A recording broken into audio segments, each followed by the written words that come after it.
Herkese merhabalar. Ben Onay Küçükesin. Cyberwise Çözüm Mühendisliği Grup Müdürüyüm. Webinarımıza başlamadan önce çok kısaca Cyberwise'dan sizlere bahsedeceğim. Cyberwise 2019 yılında kuruldu. Ve günümüzde 300'den fazla çalışanıyla 750'den fazla müşterimize siber güvenliğin tüm alanlarında destek veren bir global siber güvenlik firması. Bu konulardan benim de özellikle içerisinde bulunduğum veri güvenliğiyle de kuruluşundan itibaren, hatta kuruluşundan önceden itibaren çok yoğun bir şekilde çalışıyoruz ve veri güvenliğinin de temel taşlarından bir tanesi anahtar güvenliği. Anahtar güvenliğindeki riskler kuantum bilgisayarların hızla gelişmesiyle arttı ve bizler de bu konuyla ilgili sizlere bilgi vermek için sonbaharda İstanbul'da yerinde bir etkinlik planlıyoruz. Ancak çok hızlı bir şekilde geliştiği için de öncesinde bu webinarla sizlere daha genel bir bilgi paylaşıp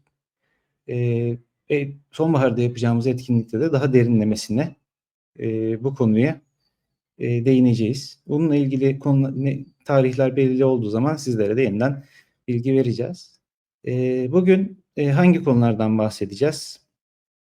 Bugün kuantum teknolojisi sonrasında veri güvenliği ihtiyaçlarını bugünden neler yaparak başlamamız lazım?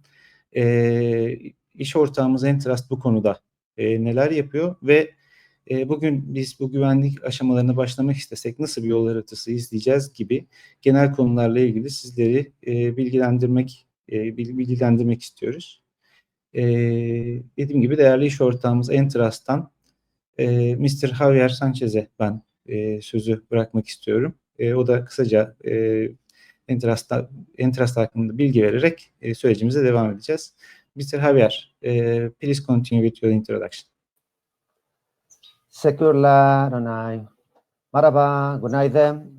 Benim adım Javier, and yes, that's pretty much all my Turkish. So, before we move into Juan Carlos' presentation, just let me make a brief introduction of a couple of things.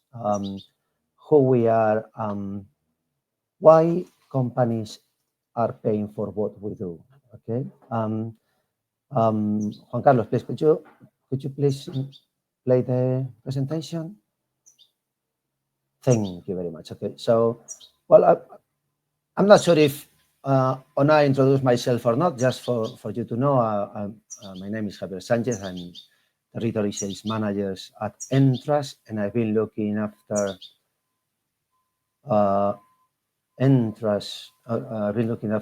Turkey at Entrust for the last 15 years, something like that. And yeah, I know Onay pretty much at the same time. Okay, so we are all good friends. Okay, yeah, who we are is very likely you know Entrust, but for those of most of you know Entrust, but for those of you who doesn't know who Entrust is, just a couple of comments. Entrust is a 1 billion plus company in revenue. We are around 3,400 people, 2,000 partners in the world, and of course, one of the most important of those partners is Cyberwise, as it could hardly be otherwise.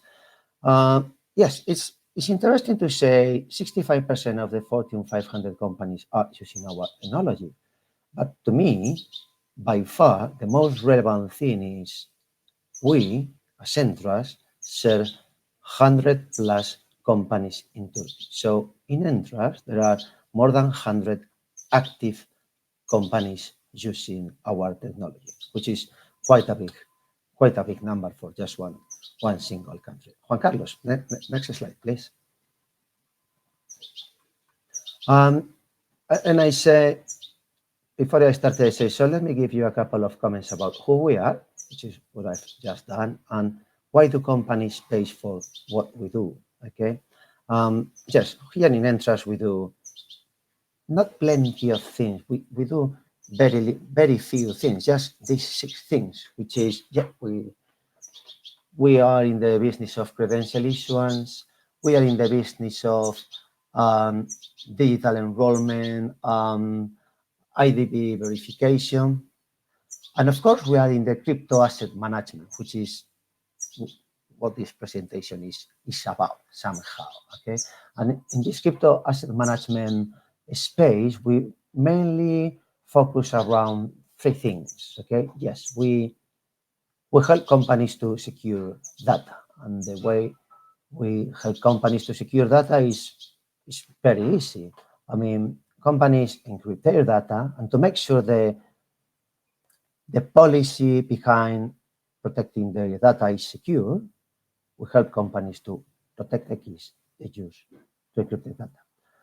And why do companies pay for protecting those keys? Because if that key is not protected, anyone can compromise that key and decrypt the data of the company, okay? Obviously, we have to secure digital transactions. The way we do it is basically we protect the key companies, the private key companies use to set TLS communication, SSL communications, okay? So what if someone can compromise that key? What if someone compromise that key? Well, certainly they could get into the information exchange in between one another. Okay, so yeah, that's why companies pay for us to protect the key used to set those SSL communications, and eventually we help companies to keep their business continuity. Okay, and how do we keep business continuity in companies? Again, pretty much the same thing. We protect the keys, the private keys they use to sign, say, their code, to sign their invoices, to sign their contracts. And again, why do companies pay for that? Because if someone can compromise the key you use to sign your invoices on your contracts, someone can sign on your behalf, okay? And so far, protecting the key, basically protecting the key within a HSM, so far had been enough.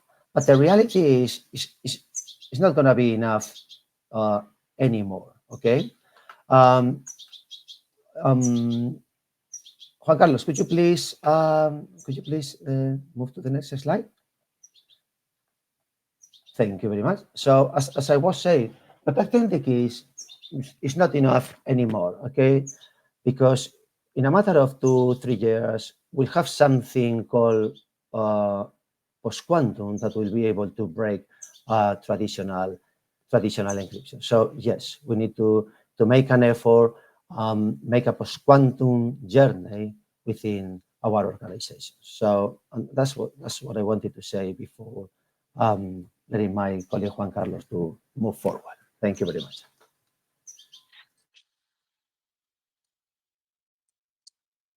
Okay, now let me continue the presentation.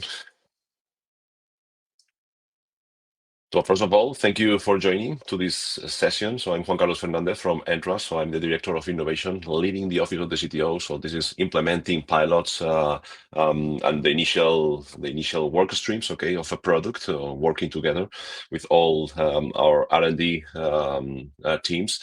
And today I would like to start talking about the quantum threat. So it's a difficult topic. Okay, so we are going to talk about quantum computers, what's the threat to our current infrastructure. So I hope it's a didactic session so you can understand what's the post-quantum cryptography and also how can affect to your current infrastructure. For this, first of all, I would like to present the landscape, okay, because you know that in the cryptography, you are managing infrastructure, you are managing data centers, probably on cloud, probably on-prem. So that's the reason we are using cryptography everywhere. And cryptography is the weakest link of this chain. If you break a key, if you break a certificate, if you break a secret, you compromise the whole infrastructure and the whole data that you have in your infrastructure. So the attacks on cryptography are continue evolving. Okay, so we have more and more cryptography, more and more heterogeneous infrastructure. So we need to protect this cryptography. But it's not only about the low-level details because you are managing keys. So this is the technical stuff. So we are evolving in the compliance and regulations. We have the United States, the CNSA. We have NIST evolving. In Europe, we have NIST.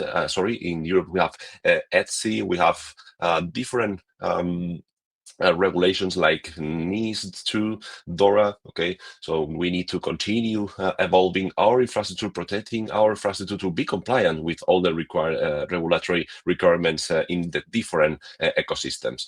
The operational complexity. Okay, so you know that you have multiple environments, as I said, on cloud, on-prem, you are managing those keys, and you need to migrate those keys. You have a lot of keys, so probably you are not aware about all the different certificates, keys, secrets that you are managing. So we will enter. I would like to share with you how this complexity can be managed. So this is more functional topics, but in the two topics, okay, AI and post-quantum. It's more technical stuff. I would like to start with the AI point, because AI, I think it's the state-of-the-art technology from today. From my point of view, okay, from innovation perspective and talking about cryptography, I see AI like this is a love and hate relationship. I say love relationship. Why? Because AI will help us, okay, on this protection, will help us as a new tool to apply to the migration problem. But AI is also a new threat on data. Probably you're aware, you are using generative AI like ChatGPT, Gemini, so you are moving data. You are moving data from different ecosystems, from your private ecosystem to public ecosystem, because you are uploading data. So we are moving private data, confidential data that is protected with cryptography. So cryptography now, it's a new key topic to protect the relationship between different ecosystems when using AI. And finally, the focus for today, I don't want to bother you with the previous topics, we will focus on post-quantum. So talking about post-quantum, we need to understand what is a quantum computer, how does it affect to our current cryptography, and that's the reason. Let's enter into details about the post-quantum threat. Again, let me repeat that I would like it to be a very didactic session. So that's the reason I would like to start from the very, very, very beginning. Here, let me present you Peter Shor. Peter Shor, it's a mathematician that brought polynomial time algorithms for prime factorization and discrete logarithms, okay, in 1994. Two key important topics here. 1994. So we have 31 years to understand the problem of these algorithms, okay? And the prime factorization problem and the discrete logarithms problem are the key mathematical problems for our current cryptography. But this is software, okay? So we have an algorithm, okay, that it's able to break the current cryptography in 1994, but to execute software, you need hardware, okay? And at this point, we were waiting, okay, in 1994, we were waiting for the Q-Day. What does it mean? The Q-Day, it's the day that we will have a powerful quantum computer that will be able to execute Peter Shor's algorithm and break the current cryptography. So altogether, let me explain very easily. Having a key pair, this is an RSA key, this is an elliptic key, from the public key, and this is very important to understand, from the public key is public, okay? Everybody have access to the public key. An attacker can calculate the private key. So this is the real threat on the post-quantum cryptography.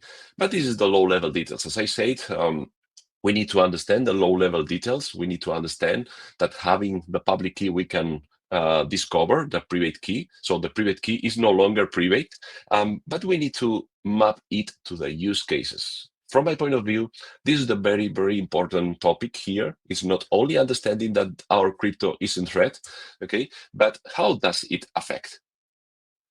For this, if I remember well, so it was in the 70s, 80s, okay, so we invented cybersecurity. Okay, so we started to share data between different computers, and it's evolving, continually evolving. So cybersecurity in books, if you learn about cybersecurity, you will see that there are three main topics. The first one is confidentiality. So if you want to protect your data, so you need to apply confidentiality, and you need to apply integrity, so you cannot modify the data that is in transit, okay? And authenticity, I need to know where the data comes from. To understand, I will enter into details in the next slides, but just to have an example, confidentiality. So I'm talking about, for example, web browsing. Remember, I'm not only talking about cryptography that are using RSA and elliptic curves. I'm talking about real use cases. If these topics on the top are in threat, the bottom topics are in threat. So when you are browsing through the web, okay, using a web browser, you are connecting to your data centers, you are navigating and sharing data, okay, this is in threat with the confidentiality problem. And another use case, for example, it's on the other hand, okay, integrity and authenticity, it's document signing.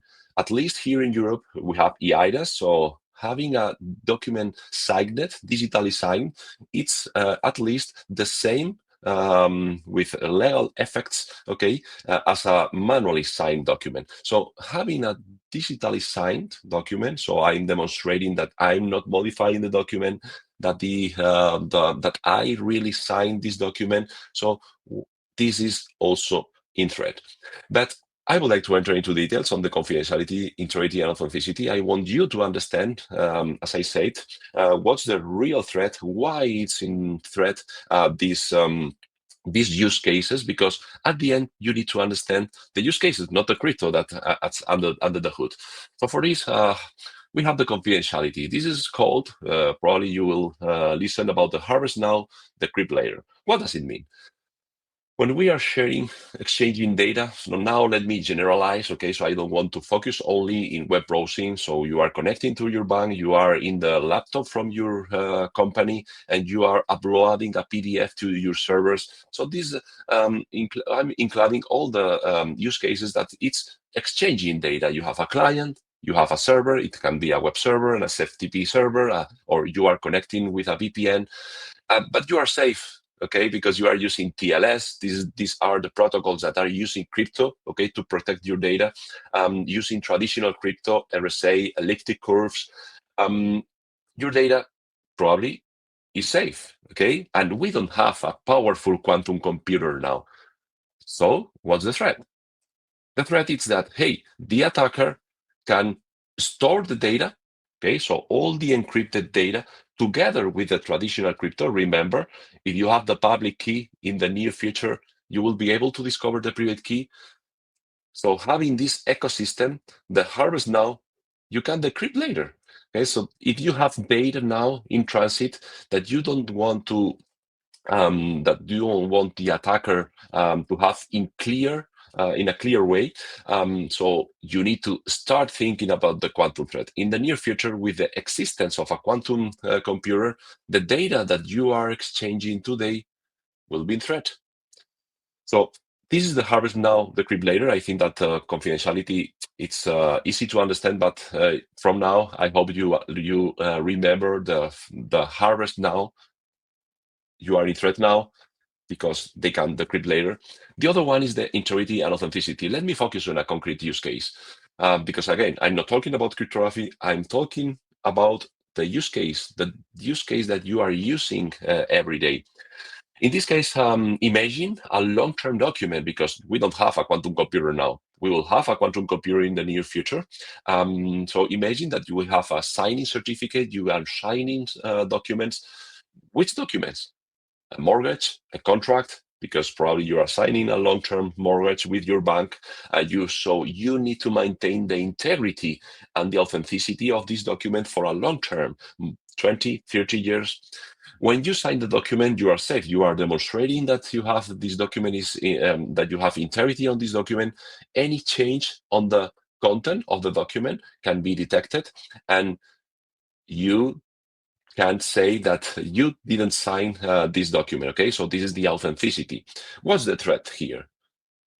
The threat here is that, hey, we don't have to store anything. Remember, a document, it's a public document. Everything is documented in this use case. You don't have to store anything. you don't have to spy for the confidential communication that I was sharing before. Now you have the document that has been signed, and you have the public key because it's a signing, you have the signing certificate. So in the near future, when we have a quantum computer, an attacker can apply, okay, can attack the document in the two different ways.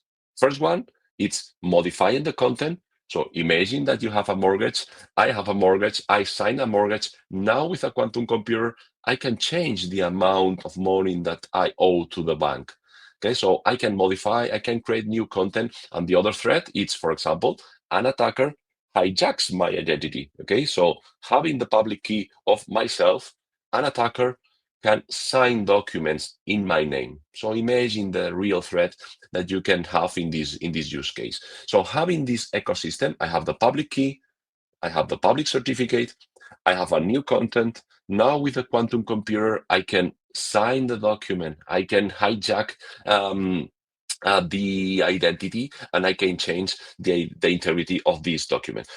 This is a concrete use case, but let me present and let me, for example, for digital signatures, probably we have embedded root of trust.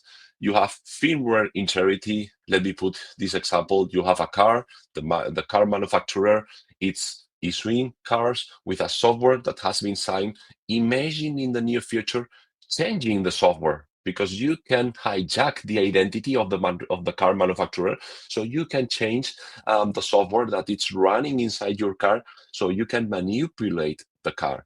So that's the reason we have to map the threat of quantum computers in our cryptography, but please start thinking on the use case that are affecting to your infrastructure and to your business.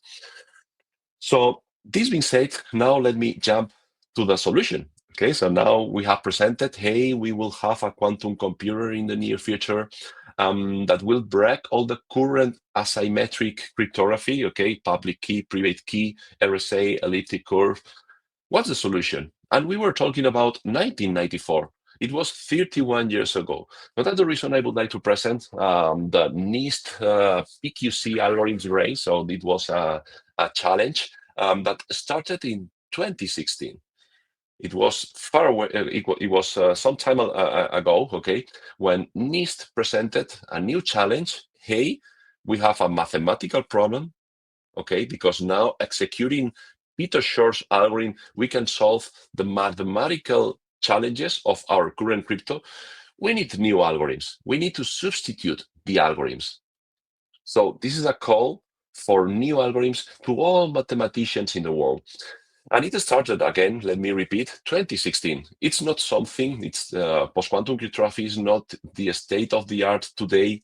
Okay, it started some time ago, and it started with, look at this, okay, it was 2017 with more than 75 algorithms.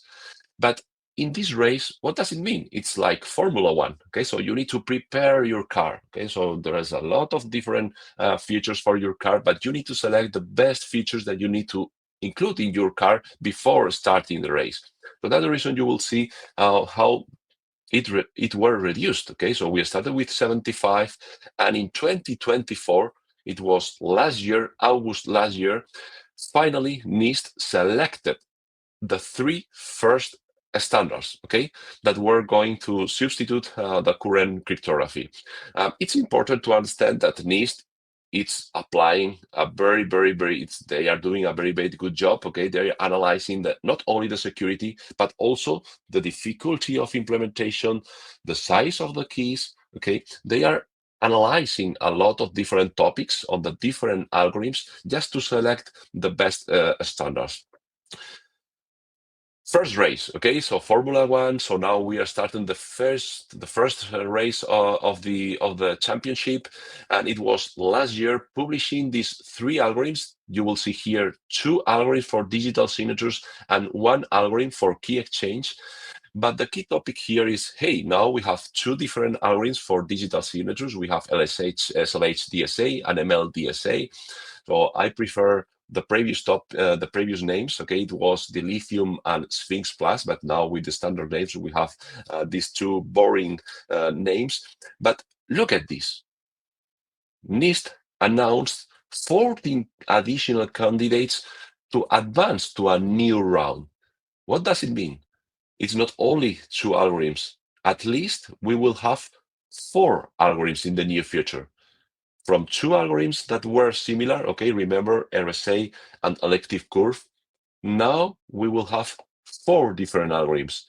The complexity of selecting and applying the new digital cryptographic algorithms, it's becoming more difficult.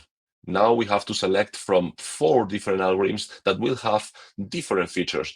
For example, MLDSA, you have short signature, but for example, for SLH DSA, you have larger signature sizes. So that's the reason it will be very important to understand not only the threat to your use case, but also select the best algorithm for your use cases. And probably you will need to select multiple algorithms for the different use cases. Here, the key topic, the message is, hey, it's becoming worse and worse to migrate to new cryptography. Probably everybody is asking the same question. When is the Q-Day happening? Okay, when will happen that we have a powerful quantum computer that will break? Let me say now, I think that we have been working hard in this, preparing for this crypto migration. I think that the answer is, I don't care. I don't care when the Q-Day will come. I'm aware about the threat, and I'm aware that I need to start migrating to new crypto. I need to be crypto agile. We will present the crypto agility topic later, okay? But for this, let me present, for example, I was talking about NSA and NIST. They are publishing timelines, and they will be mandatory, okay, in some ecosystem to apply the new algorithms. That's the reason I was sharing with you, hey, I don't care when the Q-Day will arrive. Why? Because regulation will enforce you to migrate to the new cryptographic algorithms. And this is a very important topic, okay? You need to prepare. It's a must. You need to understand the threat. It's important to understand the threat, but regulation will enforce you to use the new algorithms.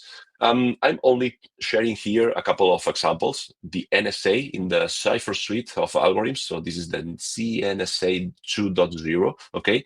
They require, for some concrete use cases, software and firmware. Remember, I was sharing with you the firmware signing for car manufacturers, IoT manufacturers. It will be the preferred algorithm 2025. This is today. Okay, so that's the reason in some ecosystems regulation it's enforcing to use the new quantum post-quantum cryptography. This is NSA, but NIST published a new document, okay, where they are deprecating the current algorithms. Again, I'm reinforcing the message that, hey, I don't care when I have to migrate my cryptography to the new post-quantum cryptography, because now it will be mandatory. NIST is saying that 2030, okay, it will be deprecated, okay, you can continue using it, but for 2025, NIST is disallowing classical asymmetric algorithms, RSA and elliptic curves. This is on the other side of the ocean, okay, but here in, for example, in Europe and other ecosystems, they are defining the same timelines. Let me highlight, for example, in UK, the NCSC, okay, they have published a new timeline to migrate to post-quantum. BSI in Germany, they also start pushing hard to the migration, to start with the hybrid migration. You need to start migrating now. And even ANSI in France, they published a timeline that is similar to this one, okay, that they are pushing hard to migrate to the new post-quantum algorithms. Remember my first slide, I was talking about the cryptographic challenges, but one of the most important challenges is the compliance and regulation. You need to continue evolving together with the compliance and regulation, so it will be a must for you to migrate to post-quantum cryptography. Okay, so we have been talking about the low-level details. Now let me continue talking about how does it affect you. Okay, so you are driving, probably you are You are driving your business. You have IT, you have infrastructure everywhere. So that's the reason you have the crypto assets. And I will share with you what do I mean with crypto assets. They are numerous and everywhere. So here in this picture, so you will see that you have your on-prem environments, you have your cloud environments, you have your demilitarized zones, okay, with your critical services. Probably you have IT for your internal organization, okay, for your employees, okay, just to continue the business as usual, okay, every day. First of all, you have certificates. I can promise you, and we will see the ecosystem of certificates, the X509 ecosystem, that you are using certificates everywhere. It's not only about certificates when you connect to a web server, also internally for VPNs, okay, for digital signing, for code signing, you have certificates everywhere. You have keys. Sometimes you don't need a certificate. Remember that a certificate, it's something that it's linking a keys, okay, some keys with an identity. Sometimes you are only using keys.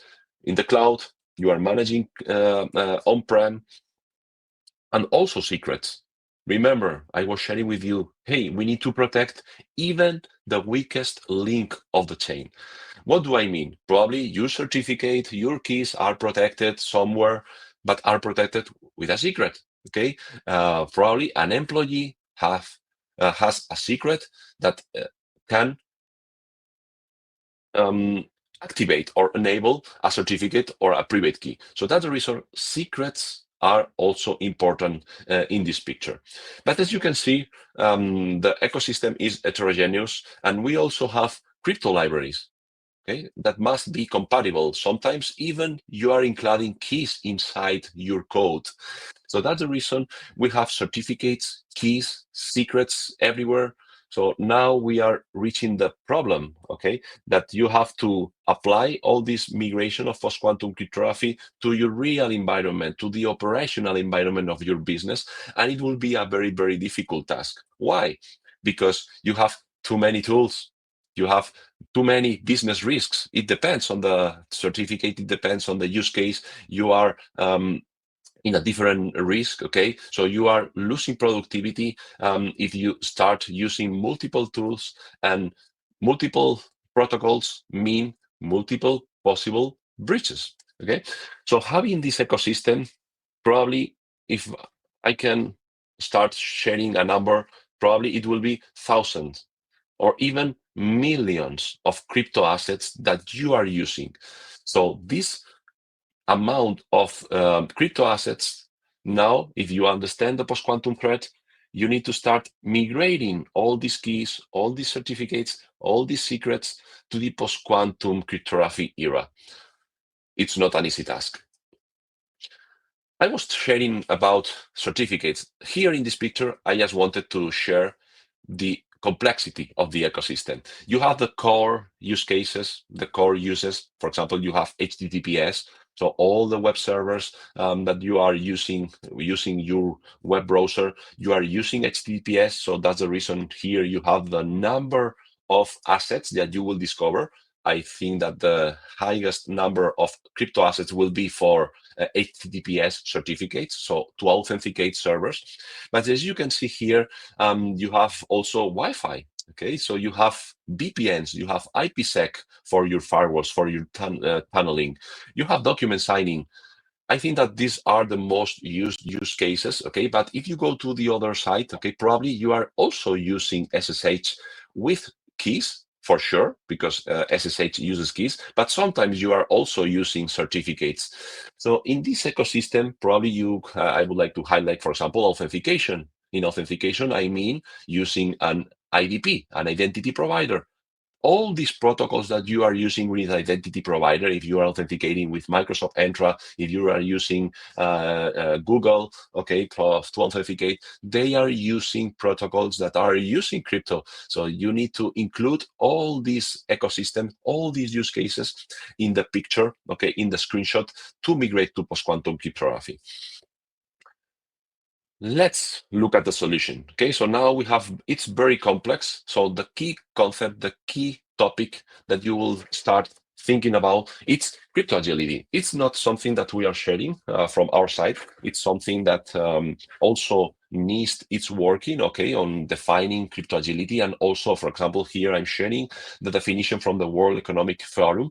So the organization must adopt cryptographic agility. Let me describe crypto agility. Okay, so once you describe, once you identify all the crypto assets that you have, crypto agility should be like a button. You have a button, okay, that you push a button and you migrate to another algorithm. Okay, so that's the reason here you will see that cryptographic agility implies the ability to quickly respond to an algorithm being broken by switching to one to another. Now let me return back. If you remember, I was sharing that, hey, now we have 2 different algorithms for digital signature, but we will have 4. Why we will have 4? Because probably we break one of those, okay, algorithms. So we need to quickly migrate to the other one. So this is an iterative ecosystem. Crypto agility does not mean that, hey, you need to migrate from one algorithm, traditional algorithm, to one unique algorithm in post-quantum era. No, you need to prepare your systems. You need to prepare this, let me say, strategy, okay, to migrate not for the post-quantum threat, but for other threats that will come. So crypto agility is key pillar of resilience in the quantum age. Now let me go deep on crypto agility, because we were sharing that, hey, you have multiple operational systems in your businesses. Okay, you have crypto assets everywhere. So how do we implement this crypto agility? First of all, visibility.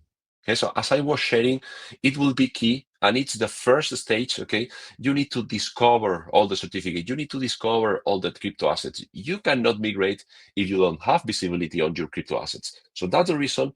Let's work first of all on the visibility of all the crypto assets, and I mean not only visibility, but also about behaviors. Okay, what's the behavior? What's the most used algorithm?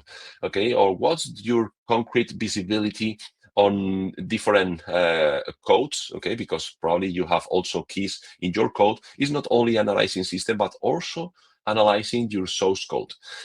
The next one, okay, now let's assume that we have an inventory of all the certificates and all the crypto assets in my organization. I need to apply a centralized management system. Okay, I need to apply policies. What the best algorithm to use? I need to understand what are my use cases so I can have control to migrate, okay, to access to the public and private keys, certificates and keys, just to start migrating. Remember, compliance. Once I have visibility, I can have a centralized system, okay, when I can control the compliance and the regulation that applies to my different use cases. And finally, once we have visibility, once we have a central pane of glass, okay, to control, to have visibility of all my crypto assets, to apply NIS2, to apply DORA, to apply the recommendation from NIS, to apply the CNSA 2.0 algorithms, okay, once you identify how to act, you need to automate, you need to apply, okay, all this management of the life cycle. What do I mean? For example, imagine that you have a key that you have to rotate every 30 days. Do you want to do it manually? No. You have visibility of this secret. Now you apply the regulation, the compliance that says, hey, you need to migrate this key every 30 days. And now I need to automate the deployment of the certificates or the deployment or migration and rotation of this key. So that's the reason, as you can see, it's visibility, centralization to control, regulation, compliance, and after that, automate, okay, all this ecosystem. And repeat all these topics, okay, to all the dots that we identified of our crypto assets during the inventory. For this, I would like to announce that now in Entrust, we have the Entrust Cryptographic Security Platform. As you can see here, we would like to focus on the compliance and risk management. This is in the center. For you that we are applying your businesses in different countries, those countries are applying different regulations For example, if you are working in Europe, you need to be aware about the NIS2, DORA, how to manage all the keys and certificates, how to rotate them. If you are working in United States, if you are working in other ecosystem, your main point of focus is the compliance and risk management. Okay, this is the centralized platform. Okay, where to manage, where to focus on these key topics. For this, we are supporting with multiple points. Okay, as I shared, it was about discovering and managing keys, secrets, and certificates. For this, we will offer inside this platform key discovery and management, secrets discovery and management, and certificates discovery and management. With PKI, it's not only about discovering all the keys, secrets, and certificates, but also offering PKI services. With this, I mean CRLs, OCSP with validation authorities, all the ecosystem that you need, okay, to migrate to and prepare and secure all your underlying crypto assets. But for this, it's very critical to adapt to other ecosystems. This is the third-party objects. What do I mean? This is a centralized platform, so you will have visibility of all your crypto assets, but we understand the problem. Okay, so you are not going to manage a single solution. Okay, probably you already have multiple solutions. Oh, I have a firewall vendor that it's offering to me, okay, a single API to discover all the certificates from the firewall. Oh, I'm using Amazon Web Services. In Amazon Web Services, I also have APIs to manage all these crypto assets. It's right. Okay, this is the concrete problem that we wanted to solve. Okay, having multiple ecosystem in the picture. Okay, now you can integrate. It's not we are not overlapping. Okay, it's about including all these different ecosystems. So that reason it's very important to highlight that thanks to the third-party object integration with APIs, read and write, okay, with these ecosystems, we want to offer you the central piece for compliance and risk management, but integrate with other external ecosystems that you are already managing. And finally, last but not least, HSMs. So they appear always in the picture, okay? So we are preparing our HSMs for the post-quantum era. What do I mean? These HSMs are generating your keys, are protecting your keys, and they will be ready to offer the new algorithms that are standardized, okay? Our HSMs will be able to generate keys, but it's also important to protect the HSM itself. Okay? The HSM is using cryptography to protect the keys. So with this, what I mean is our HSMs will be also ready to protect all these keys and certificates for the post-quantum era. Now, let me finish. Last slide I would like to present to you. What's the journey? Okay, so let's summarize, okay, the previous slides that I was presenting, because now just to let me cut this long story short. I was sharing the different threads, okay, about the cryptography, but having these threads in cryptography and having a quantum computer in the near future. Remember 1994 when the algorithm was invented. Okay, in 2016 we started this NIST challenge. Okay, to standardize new algorithms. Last year it was 2024. Okay, now we have the new standards. The message is clear. We need to start preparing now, and for this we need to take some actions and ordered actions, because it will take a while, because as I shared with you also, you have multiple crypto assets along your on-prem solutions, in the cloud solutions, different business units. I can promise you that you will have millions of crypto assets to discover. So let me present how to start. Probably it's evident, okay, but it's very important for an organization to establish a group. Okay, now if you need to start migrating to the post-quantum, you need to define a group that will be accountable for this strategy and transition. And why it's important? Because establishing a group means budget. Okay, because people will be dedicating hours to prepare for this. So we need to apply, we need to define concrete budget for this post-quantum journey. Once you have this group, okay, that needs to understand how the threats are applying to our operations, to our business unit. So once we understand this, we need to start the discovery. Remember, I shared the discovery problem, and this is the first one topic that you need to start fighting against, okay? Inventory of data and flows and crypto assets. And first recommendation here is not only about discovering crypto assets. It's not only about discovering certificates somewhere. You need to apply, you need to define which use case, okay, is protecting this crypto asset. Probably you will discover that one single key is protecting multiple assets, data, multiple data. Okay, so probably with the probably you have certificates that are for testing or internally just to create these development environments. So that's the reason it's very important not only identify the crypto assets, but also identify the mapping, okay, to the data and the use cases. Once you have all your inventory in place, okay, so you discovered all the use cases that are affected, because you will convince, okay, the C-level only sharing what are the threats to the use cases. Okay, hey, we have the harvest now, decrypt later, and we have this concrete data that we are migrating, we are moving from one data center to another data center. So the data that is in transit is in threat due to the harvest now, decrypt later. This way, you will share with your CISO, okay, the importance of migration. Once you identify all the crypto assets, okay, and the data flows and the use cases, you need to prepare the strategy. Why? Because the strategy will not be the button that I shared with you, okay? Don't expect a single button that will migrate all the crypto assets, all the different use cases. No, this is not true, okay? You need to prepare, you need to prioritize. Once you have the use cases together with the crypto assets, start prioritizing.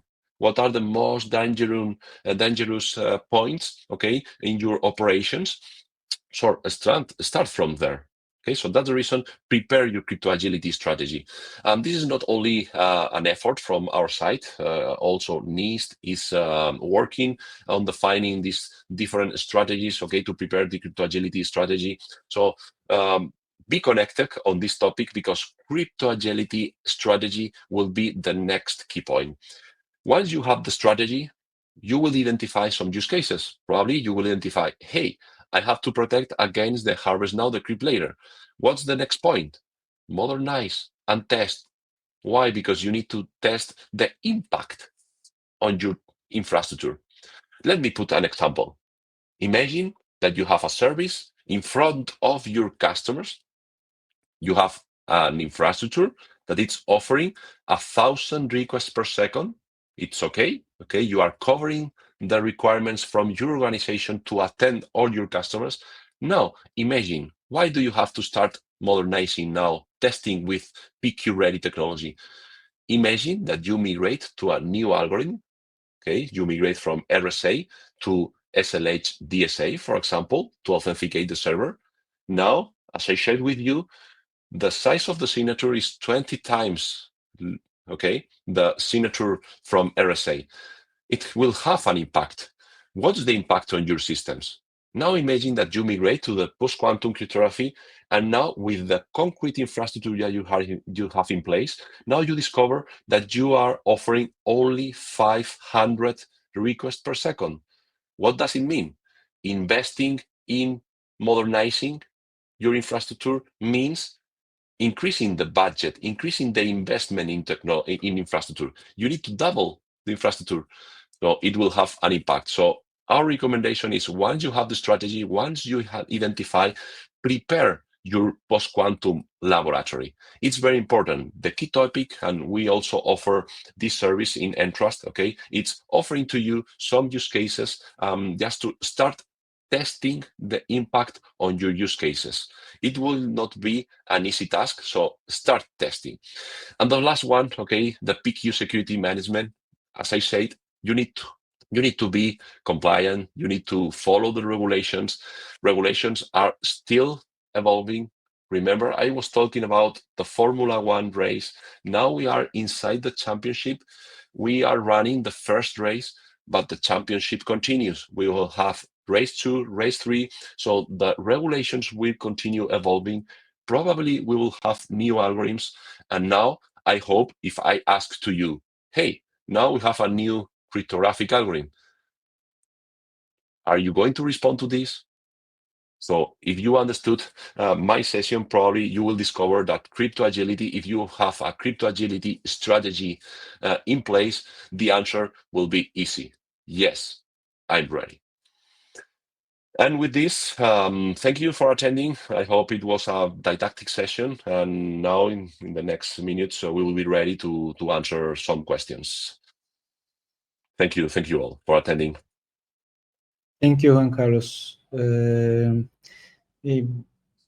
Şimdi gelen bazı sorulardan ben seçerek soruyor olacağım. Bütün sorularınızı ayrıca doğrudan zaten yanıt da veriyor olacağız ama en sık karşılaştığımız sorulardan bazılarını ben şu an soruyorum.